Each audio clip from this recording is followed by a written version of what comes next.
Well, thank you for coming. So I thought I'd start by talking a little bit about just a few minutes about who we are and what we're doing. So I'm Carolyn, and Alejandro is hiding back there, and we live in Oaxaca, Mexico. Some of you, we work together with a number of friends and artistic collaborators, and we're very interested. We work together on a lot of different kinds of projects. And we're very interested in the culture of Oaxaca and how that might connect to other cultures and other places, and making connections both within Oaxaca between people that don't know each other, or making connections between Oaxaca and other places that may not know about us. We work together with a lot of collaboration and with an emphasis on reciprocity, where it's not sort of um, a transactional relationship. It's more about how we work things together, and we're all kind of getting something out of it. We are very interested in sort of knowledge sharing, how people have information and experiences from different backgrounds, and how all of that can be help us all see things in a more three-dimensional way and understand things, their complexity. So we're very interested in especially looking at various cultures and how it's like what's unique and what it is that's similar in each of those cultures, so we can kind of start to understand like what is it like to be human. So we do a number of different things. I'll start just a brief of who we are. This is me. I was a professor here for 15 years, and I was a student here for another 15, so I've spent 30 years of my life here in UW. I was in textile and fashion design. More interested in clothing as sort of expression and identity rather than like what it's going to be in marketplace. And I did a film, Woven Lives, which a lot of help from Lassie's to be able to make that in the university, the graduate school funds to do that. And that made a lot of connections, and they're connections that I maintained for the last 16 years. I still am in contact with most of the people that were in that, and we collaborate a lot together as well. I did some set design. I'm interested in space and color. And then when I left here 4 years ago, I retired early, sold my house, moved to Oaxaca, bought a house, and completely redid the house. So this is my patio, and those walls didn't exist. I did a total redo, and it's really cool. We also have here Alejandro Jimenez Molina, and he's a puppet maker and from Oaxaca City. He was born in Mexico City, but spent most of his young life in Oaxaca. He also spent 20 years in Italy learning set design. He was an actor, and his father was a sculptor, and all of this kind of came together in puppets. And he's very interested in how arts and literature, how to talk about arts and literature through puppets. So he often is showing literary figures and talking about the authors rather than redoing the whole story. So he has a lot of authors you can see over here on the side. These guys up here, there's Hemingway and, and others. We also have a couple of frequent collaborators that we work with a lot. Miriam Campos, who is a fourth generation embroidery artist from San Antonio Castillo Velasco. And this is, her family, her grandmother, and everybody in the family embroiders, and the whole town is kind of known. That's their identity there, rather than like being about the Badgers, they're about embroidery. So, and Ana Paula Fuentes, who is the founding director of the Textile Museum in Oaxaca. But since then, she works as a social designer, working in communities all around in Oaxaca and all of Mexico, working on textile design and how to create designs and work, but one that's nurturing to the culture versus something that is just for the marketplace. You have to have the marketplace, but the goal is the relationships and sustaining the culture and the families. She's also a photographer, and we work with her as an artist often on that. Another frequent collaborator is Tito Mendoza, who's from another town, Teotitlan del Valle, and everyone in that town weaved. And he's also, I don't know how many generations, it's his family, but he learned from his father and his uncle.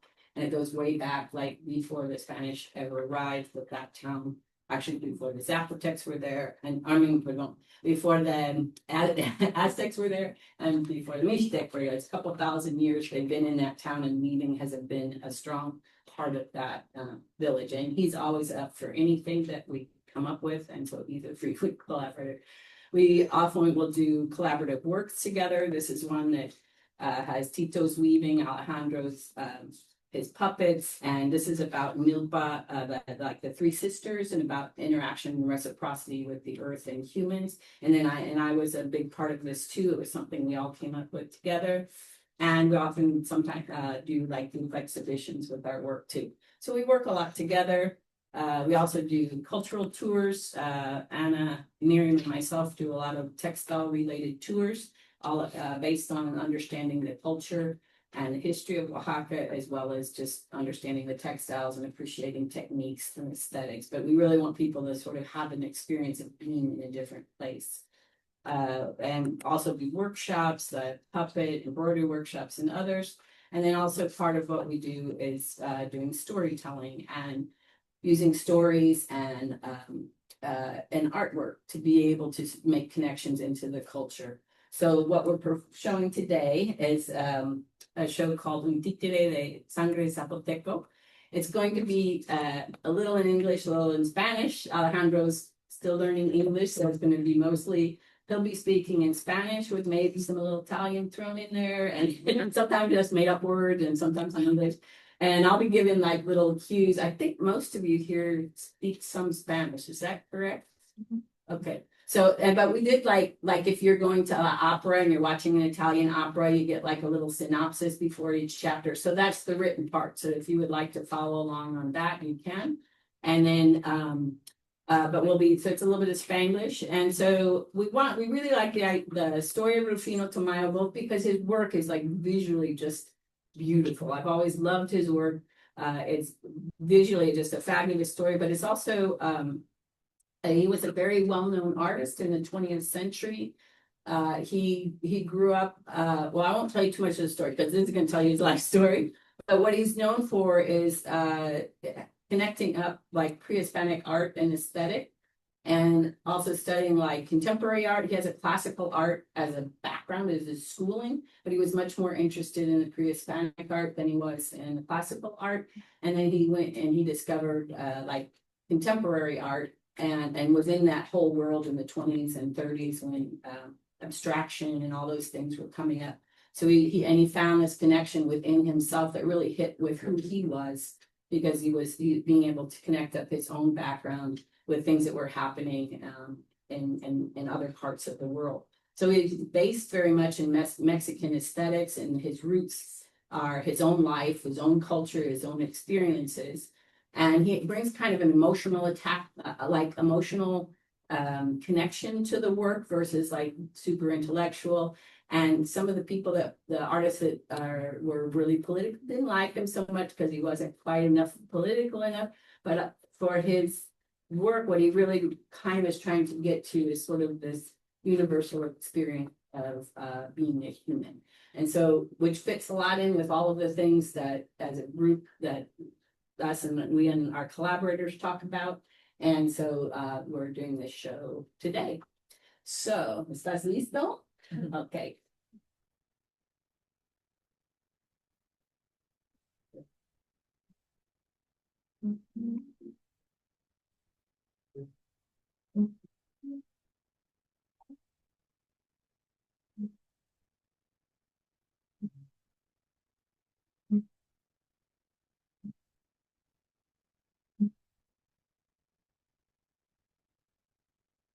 Me llamo Rufino Tamayo. Soy un pintor de casi 100 años. He tenido una vida difícil, también mucho éxito, pero no ha sido fácil. Y hoy quiero contarles parte de mi vida.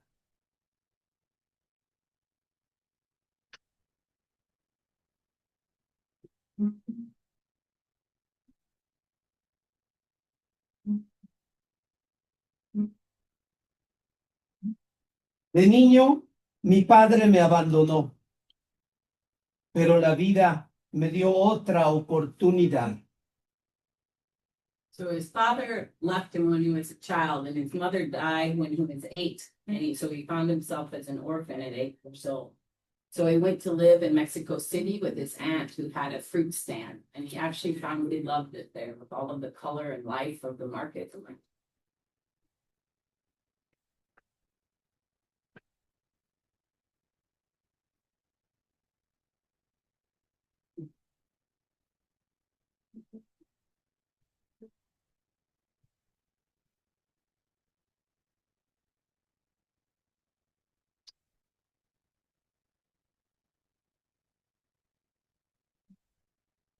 Tuve que abandonar mi nombre, el de mi padre, porque me abandonó. Mi madre murió, así que tuve que trasladarme a trabajar en el mercado de la Ciudad de México con mi tía.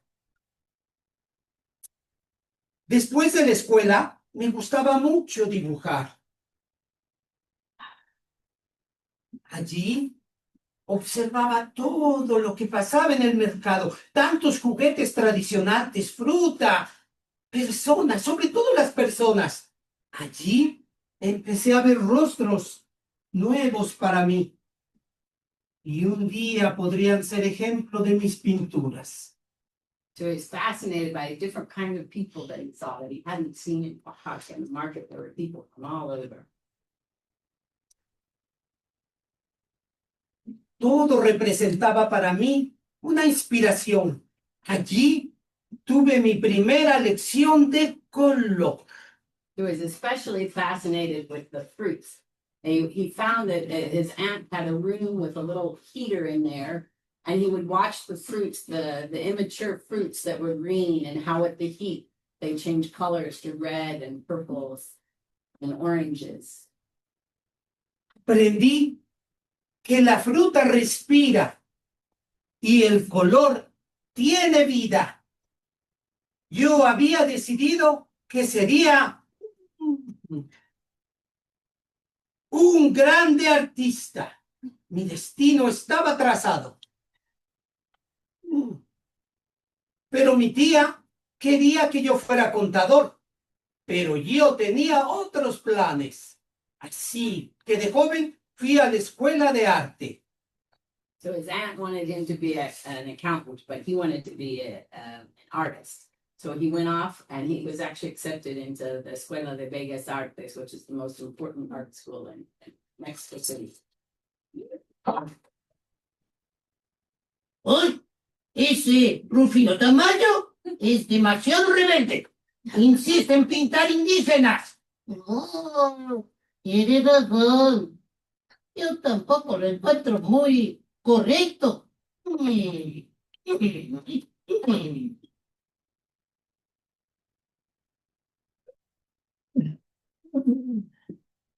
Ese Rufino Tamayo insiste en pintar campos. Atraso en vez de pensar en la grande escuela europea de pintura.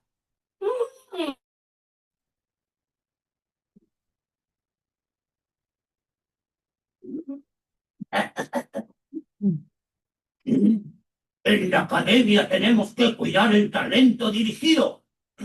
Tenemos que crear excelsos artistas. Sí, sí, sí. Mucho me está perdón. Sí, ese alumno es muy rebelde. Hay que hacer algo al respecto. Hay que expulsarlo. So his teacher wanted him to study just classical art, and he was interested in other things. So they had a little bit of a struggle, and he decided to leave the school. And he was able to get a job at the Museum of Anthropology, where his job was to draw the artwork that was there from Culture before.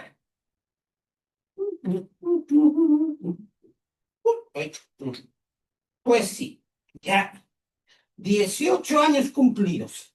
La academia insiste que yo pinte una belleza que yo no es la que observo. Y me gusta el colorido del campo mexicano.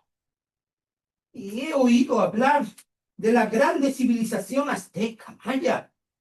Debo investigar. Voy a buscar mi propio estilo. Pero para esto tengo que trabajar. Renuncié a la escuela, pero voy a trabajar en el Museo de Arqueología. Sí.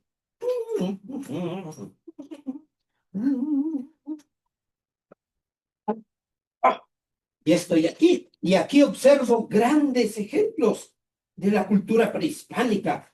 ¡Qué manera de interpretar a los dioses! Ah, sí, debo incorporar todo esto a mi educación autodidacta. Después de visitar esto, voy a descansar un poquito. He fell asleep in the museum. Yes.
¡Qué viaje!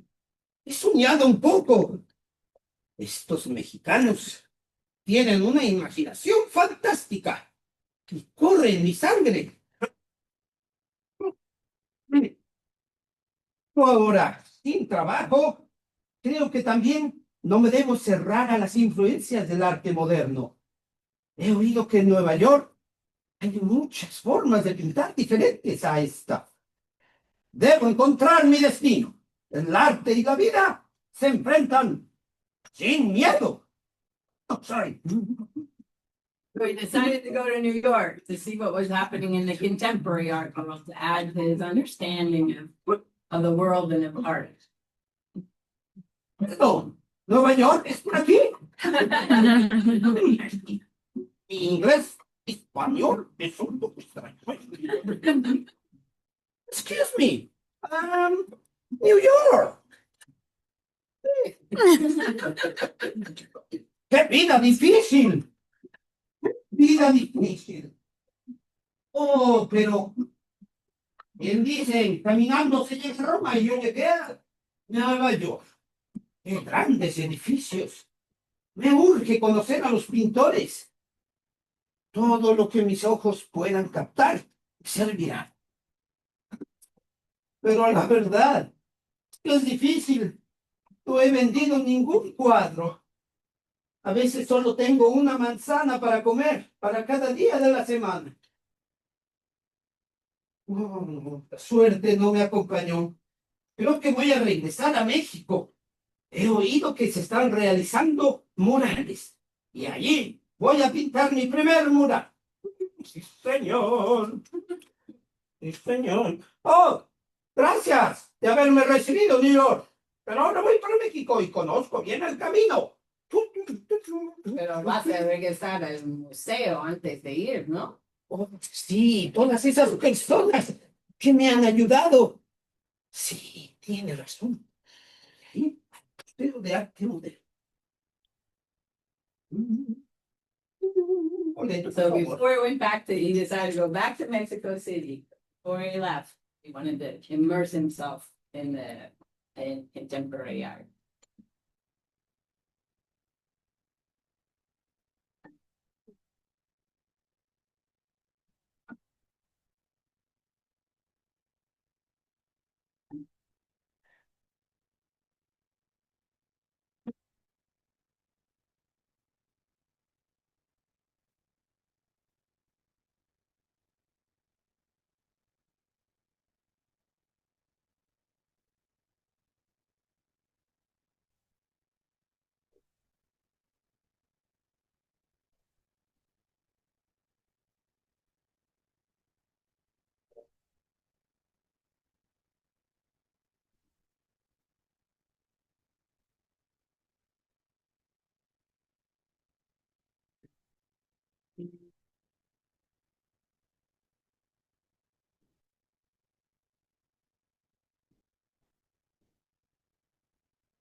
Es cinético, cubismo, fauvismo. ¿Cuántas influencias? Voy encontrando mi camino. Aunque será difícil, llegaré a México con un enriquecimiento en mi arte. ¡Oh! Pero allí tendré mi primer gran mural. ¡México, ya llego!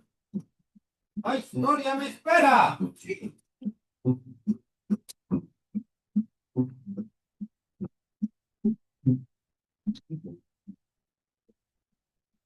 Pero a mí me gusta mucho la pintura. Y aquí tendré la oportunidad de plasmar muchas ideas. Trabajé en la escuela de música y allí, haciendo mi primer mural,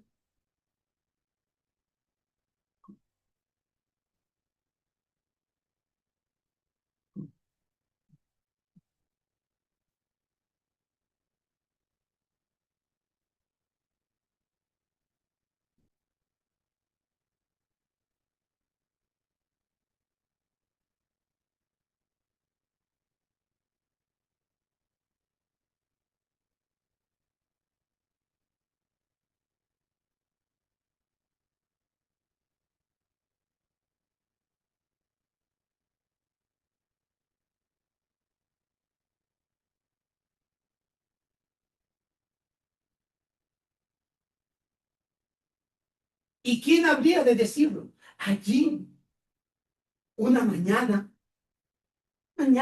en la que él, trepado en los andamios, me pareció escuchar el sonido del amor. Una hermosa mujer que paseaba por ahí le dijo: Oiga, señor, esos monos que está pintando no me gustan. Déjeme, por favor, trabajar. Pero la verdad es que su forma fue desafiante. Muy valiente esa mujer, con carácter. ¿Quién lo habría de decir? Me casé con ella 3 meses después. Ella era una muy buena pianista, pero tenía un talento muy grande para los negocios.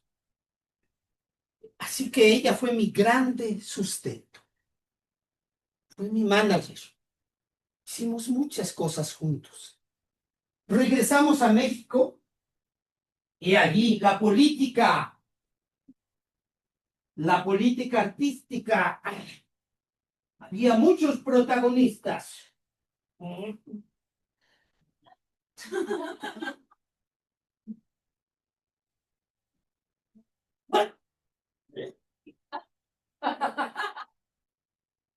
¿De qué ríes? ¿De mi mural? Soy el gran viejo, encargado de guiar a las masas del mundo, que vivan mejor, porque el arte, que radio, está hecho para los mineros, los barrenderos, los electriceros, los y todo lo que termina en eros. Encuentra en los murales la inspiración para la revolución, para que los trabajadores vivan mejor. Oh, sí. Sí. Es mi misión.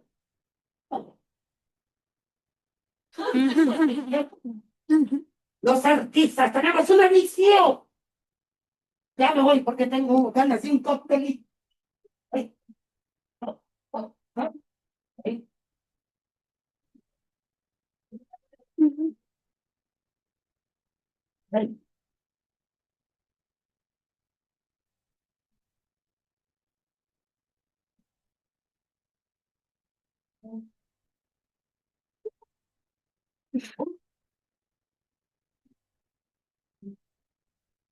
Los muralistas, ciertamente tenemos una visión. Oh, pero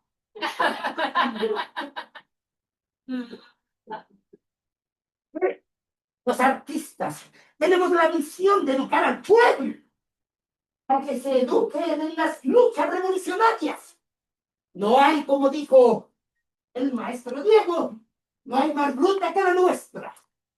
Todos los artistas que se empeñan en pintar cosas banales deben aprender. No, la revolución, el pudor. ¡Ja!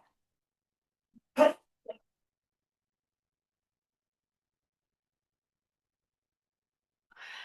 So Tamayo was very much criticized by the muralists who were there was three muralists. I'll bet most of you know who, at least the two of them. And so he was very much criticized because he wasn't political enough, and they didn't got accepted to the Venice Biennale, and they were very upset that he was representing Mexico. But over the years, he's proven to be a very important artist and a very important part of Mexican art. So one of the things we want to do at this point is like it's hard to understand the life and the story of an artist without seeing some of their art. So we're gonna Alejandro's gonna introduce it, give us some perro.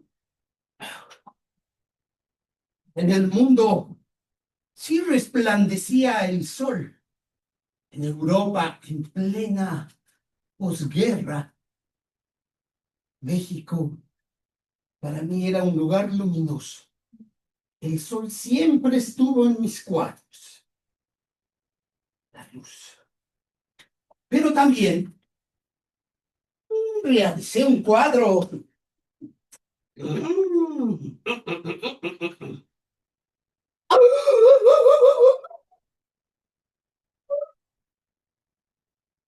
Perro ladrando la luz. También el trazo prehispánico, el color de los sacrificios. Pero en Europa se había derramado mucha sangre. Así que yo representaba estos pequeños. Sí. No, esos tiempos dramáticos. Entonces, mi arte era representar de muchas formas la realidad. Ya estoy viejito. Entonces, Sir, you would like to turn the lights up just for a second. We have a couple images which were. So this is, you can see where the dog was inspired off of this. This is called Animales. It was made in, but it has many, many pictures of dogs and they're usually all skinny with bones.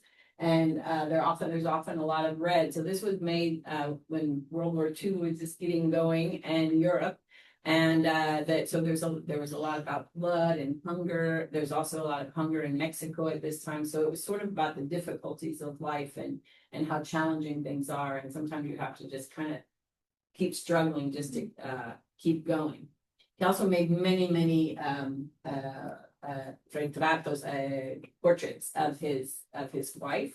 This is Olga, and as Alejandro was saying in Spanish, they were really a partner. She had a great head for both. She was a muse, but also they inspired each other. And she was very good at making connections as well as being able to manage how to do a lot of different things. They were very much a really like a power couple between the two of them. They both loved music and dance their whole life, which is probably why we had to put music into this because it was so much a part of who they were. So there's also, if you've ever been to the Museum of Anthropology in Mexico City, this is a huge wall, like a big mural that's bigger than this long wall over here called Dualidad. And it's about the struggle of opposites and sort of, like yin and yang. It's the struggle of opposites that actually keeps life moving and life and death and night and day. That you can't just have one of them, you have to have both. And it's that cycle that keeps life alive. A lot of his work was inspired by nature and by things in nature and the way nature the way it works, like through balance and community. And also this is one, El Hombre ante el Infinito, like man contemplating the universe. So he was often, his things were very Mexican and very personal, but they were also universal at the same time. What does it mean to be a human in a universe that is this big? And what is my place in this one? You see the vastness of the sky or nature. And what does that mean for us? We're only here for and so many of his paintings are about that and kind of the solidarity or the soledad. What is it in English? It's not solidarity. It's solitude. Sometimes only the Spanish word comes in. And then we wanted to have this as the last picture that we image of his. It's called Ofrenda de Fruta. So this is also like thinking about the abundance of the earth and what is given to us as humans. And this idea of abundance of giving back and what we have can give back either both to the earth or to people. He was a very, very successful artist and made a lot of money. And he was very much a philanthropist in the last section of his life. He and Olga worked together to think about what to do with these things with their money and how to pass them on the legacy to other people. So there's a museum, the first contemporary art museum in Mexico City is the Tamayo Museum, which is a fabulous museum. And in Oaxaca, where he was born, the Museum of Pre-Hispanic Art is there. He also founded a school, especially for people that were from small villages that would never have a chance to go to Mexico City or to Europe or New York, or to be able to see it. So how can we bring that there, but also giving them a sense of pride in their own culture and their background so that they can bring that into not just studying what someone else had done. They also had done an old folks home because they were very concerned about people that didn't have people to take care of them. And we actually got to perform this at the old folks home that they founded and at the Pre-Hispanic Museum that they founded as well. So they're very much a presence in Oaxaca, but they had a very strong sense of giving back and giving back to the community. He stopped coming from it as an orphan, being able to go from there to have all these experiences and how could he share that with other people. So I think this is a really wonderful picture. Entonces quiere, and now Rufino's going to talk to us a little bit more about this. Olga.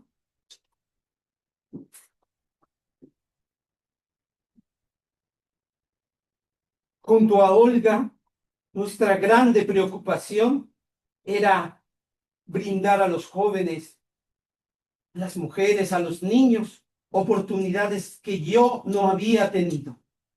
¿Cómo crear conectividad, reciprocidad? Junto con ella y su grande talento, creamos muchas instituciones. Casi 100 años viví el siglo de las dos guerras y tantas otras cosas en mi contra. Tuve mucho éxito gracias a Olga. Gracias, Olga. Si yo volviera a nacer, quisiera siempre estar junto a Olga. ¿Bailamos? Sí.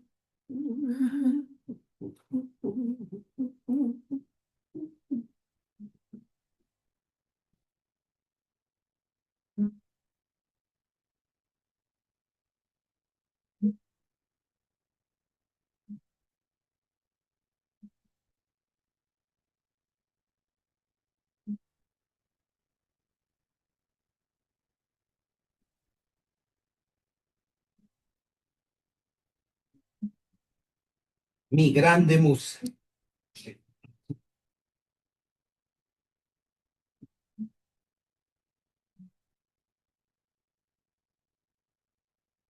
Gracias.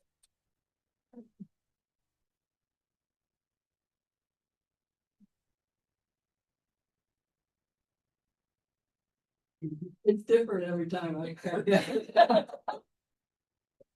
We have some time for questions. Wrap up.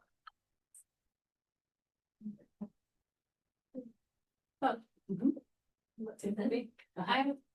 Are all of the art Are all the performances very different in style or way you, like, when you're inhabiting a different against an author, how different is the activity? Ellos quieren saber qué diferente es la actividad y estás haciendo como otro presentación, qué diferente es.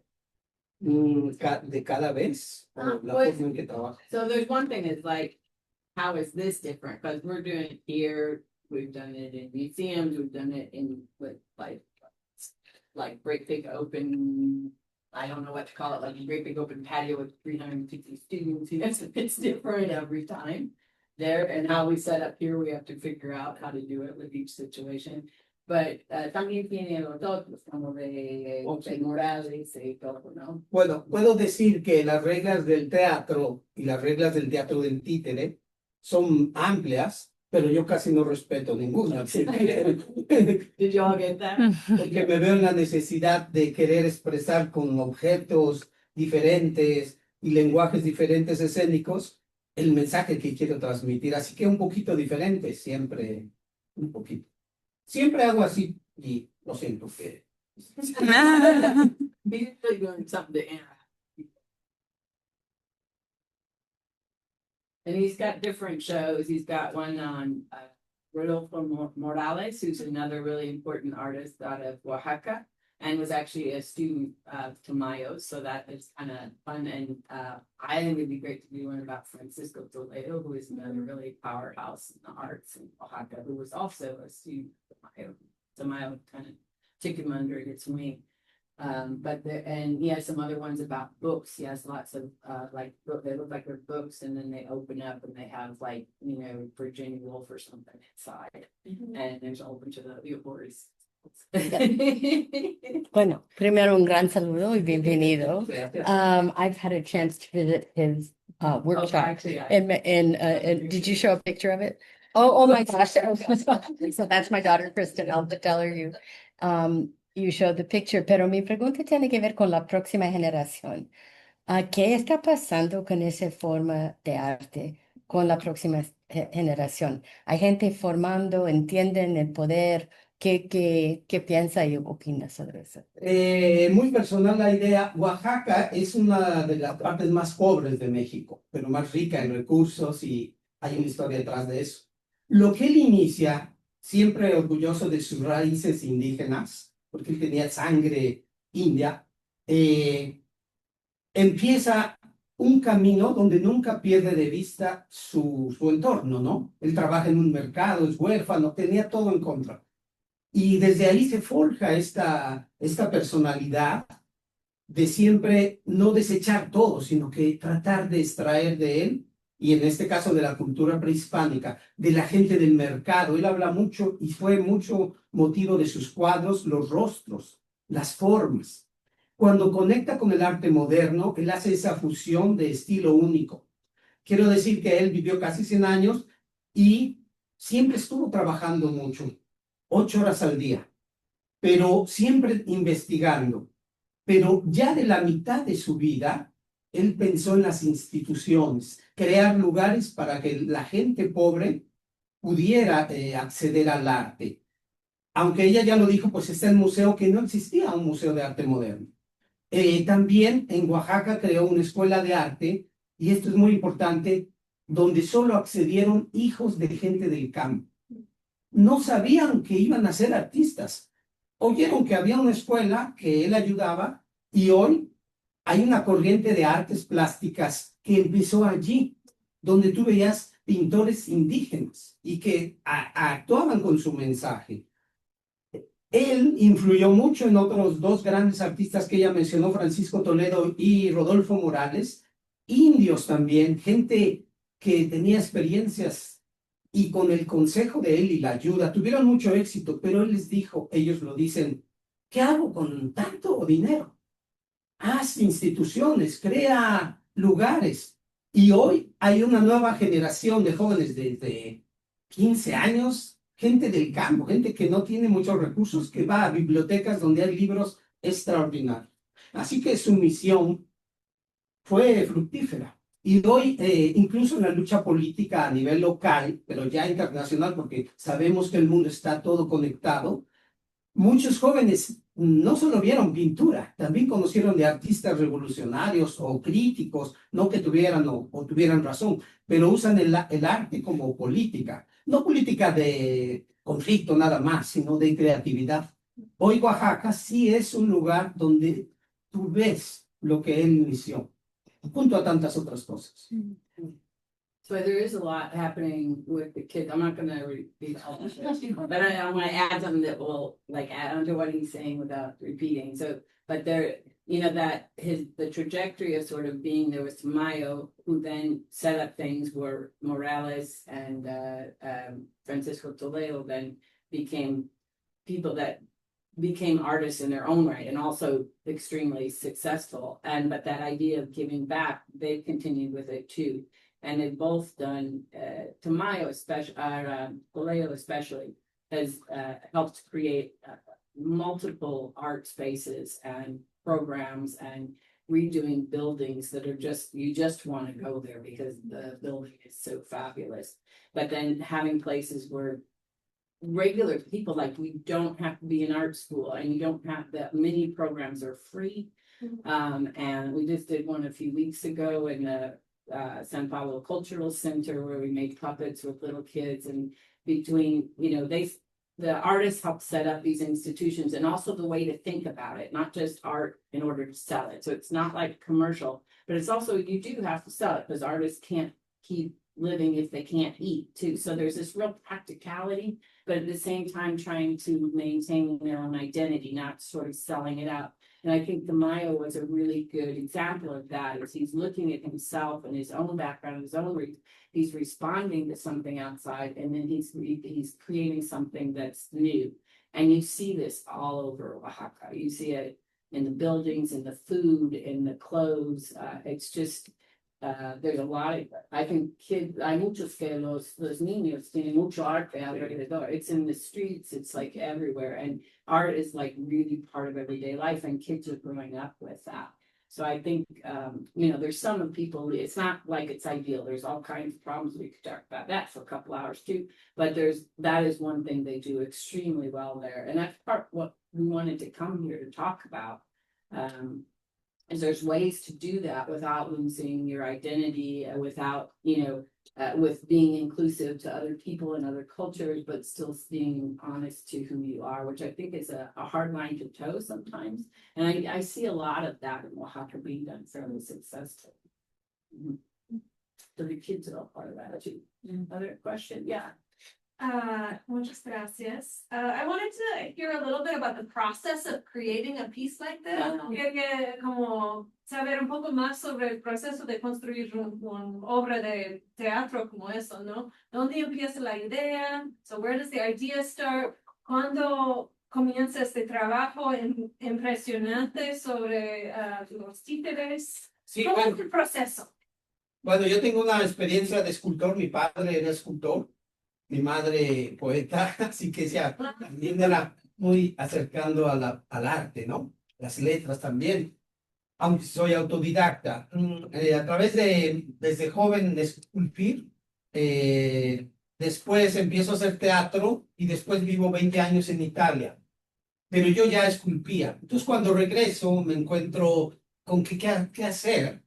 Y con un poco de algunos años que hago muchos títeres, tengo la oportunidad de hacer con una beca una obra, y considero que la vida de este hombre es muy importante. Y yo esculpo la madera, a veces coso muy mal, pero a veces pruebo a hacer muchas cosas que no son mi principal habilidad, ¿no? Entonces, yo con un poquito de modestia, pero sí practico muchas de las artes manuales que hay en Oaxaca, como es la escultura en madera y el tallado y la pintura un poco, aunque si en esta ocasión Carolina hizo el color de la obra. Las máscaras las hizo mi hija, el color. Yo hice las máscaras en papel maché, otra técnica también bastante usada. En México, en Oaxaca, hay mucho arte manual. a veces demasiado. Entonces, para mí no fue tan difícil porque es algo que actualmente hago. Y quería hacer algo que fuera muy evidente, el trabajo mío, manual, no por una cosa personal, sino porque vengo de un lugar así. Más o menos 5 meses de investigación, de creación mental y después ejecución, y con una gira pequeña, pues unos 5 meses, ¿no? We started like, we were researching it for several months, like September to December. And he had a grant, so he had to keep, updating where he was. And then, the faces take a long time, and then he'd do one and not like it and do another one. Started carving those about December, and then, about February really started building all the stuff, and then we started making the designs for the set. And then it was May 15th, I think, was around the first, no, it was earlier than that, about early May was the first presentation. And I would say he was pretty much full-time and I was probably half-time on that. So that's how, so the painting and the sewing, I didn't make clothes with other stuff, but but he's doing all the carving, plus there's rehearsals, there's timing, there's getting the music, what's the order of the story. So there's like there's like 3 major parts to this, well, 4, because there's the research, there's the building, there's the creating what's going to happen here on stage, how does that all work, and then there's the presenting it, and in doing that, there's also the packing it up to get it someplace. We have to get it in a taxi there because we don't have a car, and here we had to get everything on the plane. Was kind of tricky. We built a couple things in St. Louis and the board. So anyway, so there's a lot to it. Well, it's really great to be able to share it because once it's done, then it's like, then you can share it. It's really joyful and it's funny too. He changes it a little bit every time. It's kind of what do you call that? Like I have to watch him and to see what he's gonna do next, so I can be ready to do whatever else he's doing for this part. Yeah. So I honestly, I know that this is based on real people, but I was just thinking that I love how sort of life is imitating art and art's imitating life. Like I love that you two are collaborating and you're each other's muses in some ways, and then you have this with these two. And I just wondered if that was any of the motivation that kind of made you pursue this particular subject matter. He had this topic already before we started. Okay. There's another show we did. It was in Edgewood about 2 years ago. Yeah, did you see that? Yeah, so that was the first that I had been working with like the 4 people that I showed, other people that I showed, your Miriam and Anna Tito. I worked with over the years in many different things. And that show was the first one that Alejandro came in on. We had a basic idea, and then he came in and had these ideas. And that piece that I showed you about the milpa with the corn, that had been a piece, just the weaving with kind of an installation thing. And it was actually a very nice piece. Tito and I won like an international textile award on it, which was great. But when he said he wanted to put his puppets and things on it, and he said he had to do it like, so we don't know who decided what was going to be where, but there's this thing, and then these puppets would go really well with that piece. And so we moved, worked on things so that it all worked together. And that piece became a completely different piece. And to me, it's much more powerful like that, because let's see if I can run back to it, because it's talking, when you put, there's this thing about, if you look at sort of reciprocity in nature, or you look at interactions in nature, you think about how, there's the corn, which is why this piece is in here, because the corn and beans and squash, when they grow together, the beans give the nitrogen, and the beans can grow up the corn, and the squash covers the ground. So there's this whole chemical and physical thing that happens. But there's also, it's not just that nature is amazing, but that would not have happened if people hadn't done that. If people hadn't put those 3 seeds together, that interaction, that symbiotic relationship would not happen. So humans are part of that too. And I think sometimes we forget about us as part of nature, and thinking about nature and corn being domesticated or animals being domesticated. They also domesticated us. They changed us, and that, and it's between both ways, so that kind of interaction. So this thing of, inserting human figures, which I never worked in my work, it's always been kind of abstract or like installation and movement and things. I very rarely have humans in there. And he has all these personalities, and it's just, to me, it's this whole other sort of world and way to express things I did before. So then he was working on this. That's when we first started working together. We'd known each other for a while, and then we kind of got involved too. And but now, like, the collaboration just happened, all day long, pretty much every day. ¿Entiendes un poco? No. Disfrute la risa. Yeah. So this was so beautiful, and I found myself transported to this feeling of like childhood and wonder. Yo me sentí totalmente como ustedes me han llevado a una experiencia de niñez. Y quería preguntar cómo ustedes ven la importancia o la potencia de asombro en su trabajo. Porque esta experiencia de asombro es algo que es como un poco difícil de hacer día a día, en el día cotidiano, especialmente en un momento mundial, lleno de conflictos, lleno de dificultades. Y ustedes me transportaron. Pues diría que hay dos áreas. Una a nivel mundial, como mencionado, que llena de noticias negativas. Y eso los niños y los jóvenes lo reciben, ¿no? A través de muchos medios. Y la otra área muy dramática es el uso de las redes. En México, a pesar de que la gente pueda no tener una casa con todos los servicios, tienen casi todos teléfono. Y es la niñera para muchos niños. Y es increíble cómo los niños ya están totalmente absorbidos. No es una cosa del primer mundo, nada. Aquí también. Y entonces muy preocupante. Y para personas como yo que quieren llamar la atención, es difícil. Aunque sí, cuando están en el escenario, estoy con niños, ellos están bastante divertidos y lo disfrutan.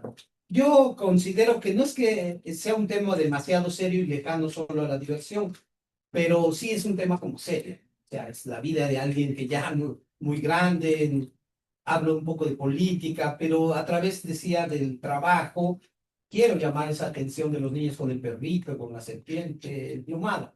Entonces es difícil y son esas dos áreas que es un continuo, una continua incógnita, ¿no? I would say for me, this idea of like putting people into a state of wonder, is that what you're after? Yeah. For me, that has been part of my work for a really long time. And I do the range of like film projection on the fabrics. And I like to turn a space so that when you walk in, Simon is shaking as if he's been to installations I've done or whatever, or sometimes I would run production things, and like we did our fashion show, and I love that thing where you could take people's breath away, where but there's a thing about timing. There's a big thing about you have to, the sound is really important, the space. I was really picky about we were really picky about where things went, and that there's not stuff under the tables, like to not have distractions. And sound makes a really big difference because it can kind of pull you in, and that the lights, we had them off and on. It's a huge difference if you can't do that. So there's some about like shutting off some of your senses, and then but bringing your senses into the place where you want. And then, he's this magnificent storyteller, just as his voice and movement, you just like are immediately transported to somewhere else. So I think all of those things together, it helps, I hope that you feel like you escaped from normal life for a little bit. And that's what we try to do in Oaxaca too, like with our groups we bring down. It's like, especially now when things are so nuts, it's like, how can you just put it aside, like having almost like a retreat, and realize there's other ways to live too, and not this kind of crazy constant stuff with the news and what's happening in the world, but they're still like taking time to breathe and to have wonder and appreciate what we do. So that's part of what I think the underlying that all of us try to work for, those of us that work together in school. Okay. Yeah. Muchas gracias por su presentación. Tenía una pregunta sobre el conflicto entre Tamayo y su obra y cómo fue criticado como por sus aspiraciones políticas. Mi pregunta es basada en cómo eso impactó el legado de su obra, especialmente a través del tiempo. Sí, tuvo una larga vida, pero el conflicto básicamente es porque Diego Rivera, que es la máscara principal, Orozco, Siqueiros, eran grandes artistas, la verdad. Y pensaban que no había, como decía la frase, no hay más ruta que la de ellos. Entonces no aceptaban nadie que no fuera en esa misión que ellos tenían. Era grandioso lo que hacían. Si ustedes tienen la oportunidad de visitar sus murales, realmente eran muy valiosos. Ya en la vida personal eran bastante dogmáticos, ¿no? O sea, no criticaban la Unión Soviética, etcétera. Hacían Tamayo en vez no hacía política, él decía. Él no era un político, pero hacía política de apreciar los colores de la gente. Él decía que incluso pintar un cuadro bastaban 3 colores, 4. No tenía tantísimos colores, sino como concentrarse, investigar. De hecho, si van, alguna vez se acercan a sus cuadros, hasta en la forma que movía su pincel, ¿no? Sus brochas, son como cosas que casi nadie había hecho como técnica. Entonces, él iba por su camino y como vino a Estados Unidos cuando no tenía éxito, ellos decían que había abandonado la lucha, pero él vino a nutrirse en realidad del arte que se estaba haciendo en el mundo. Cuando regresa lo critican más porque dicen que es un vendido, pero en realidad había un poco de envidia o mucha envidia. Un día lo invitan a la Bienal de Venecia y los 3 grandes que se llaman estos decían, ¿cómo? O sea, porque estaban los 3 grandes y Rufino Tamayo. Y los temas de Rufino Tamayo eran los rostros, las frutas, cosa que para ellos era como, ¿cómo vas a entender? No decían estas palabras, pero no pintaban sandías, no pintaban cuadros bonitos, decían. En vez él, a través de esos cuadros, tenía como un ojo que evocaba la cultura prehispánica, y entonces había esa diferencia. Él no rehusó hacer murales, pero los hizo muy diferentes, y no hizo tantos como ellos, pero aparte que era más joven.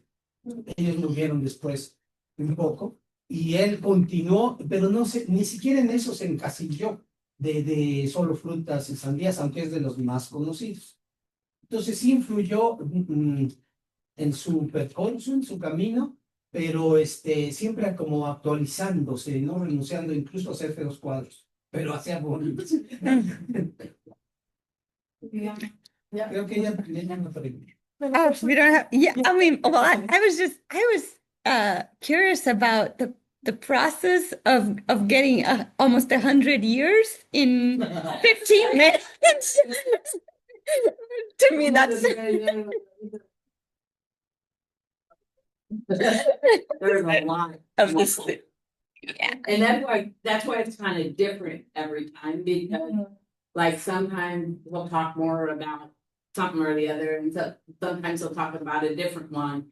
And but that's what you do when like you really study something, rather than here's a picture and he did blah blah blah and you look at the timeline. But when you really take the time to understand what he was about and what was happening, like he can go. We had 3 masks. We had Siqueiros also, but then it wound up being too much to try to carry, and he had to let something go. But that one can go on longer, and he can talk more about them. And in each of the spaces and time can go much longer, which is why it's different every time, which makes it a lot fun. Yeah. But it could be much longer. Yeah. Well, thank you. You